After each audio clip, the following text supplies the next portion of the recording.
और ये वीणा कैसी है? स्वर ब्रह्म विभूषिताम, ये स्वर ब्रह्म विभूषिता वीणा है। एक संत ने अर्थ बताया हमको, बहुत अच्छा लगा, कलकत्ते की बात। बोले स्वर ब्रह्म क्या है? संकीर्तन। स्वर ब्रह्म विभूषिताम, नाम रूप गुण लीला का जो संकीर्तन है उससे जो विभूषित है। इसका मतलब है इस वीणा पर लोक धुन नहीं बजाई जाती, लोक गीत नहीं गाए जाते कि झूठ बोले कौआ काटे, ये सब नहीं इस पर सुनाया जाता है। इस पर कीर्तन सुनाया जाता है।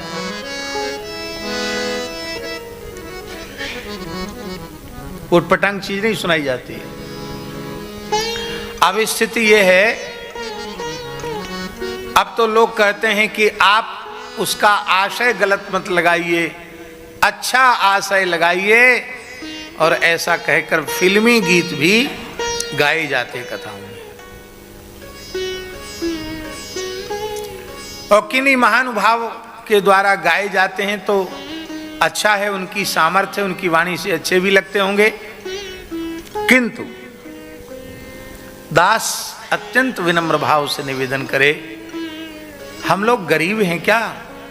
हम लोग दरिद्र हैं क्या, जो हमको ये शराब कबाब का सेवन करने वाले विषयी भोगी पामर प्राणियों के लिखे हुए गीतों को अध्यात्म में घटाना पड़े? क्या श्री सूरदास जी, कबीरदास जी, तुलसीदास जी, मीराबाई, मलुकदास जी, गुरु नानक जी, इन सब संतों की वाणियां क्या लुप्त हो गई हैं?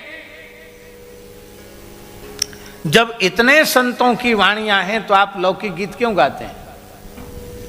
वक्ताओं से भी हमारा निवेदन है, आजकल के आधुनिक वक्ता तुलसीदास जी, सूरदास जी, कबीरदास जी को नहीं गाते हैं।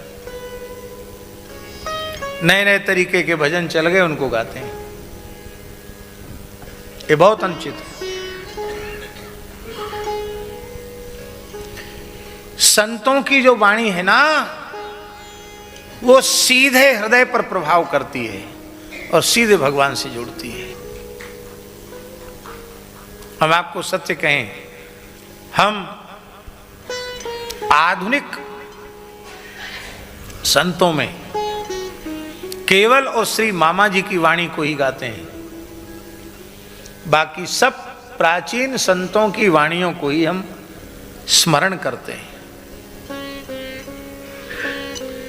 और एक बात ध्यान देकर सुनिए, आप जिस संत की वाणी का स्मरण करते हैं उस संत का अनुग्रह आपको प्राप्त होता है।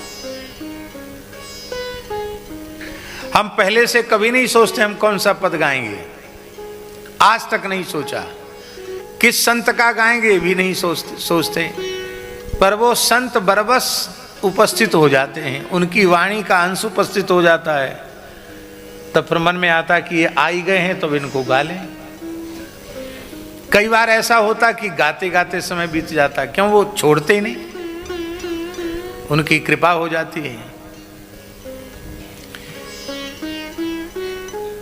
आप यदि प्रेम चाहते हैं भगवान का तो कुछ मत करो, केवल मीराबाई के पदों को प्रेम से गाओ ठाकुर जी के सामने बैठ के। हम पक्के तौर पर आपको कहते हैं, आपको विशुद्ध भगवत प्रेम मिल जाएगा। श्याम लगो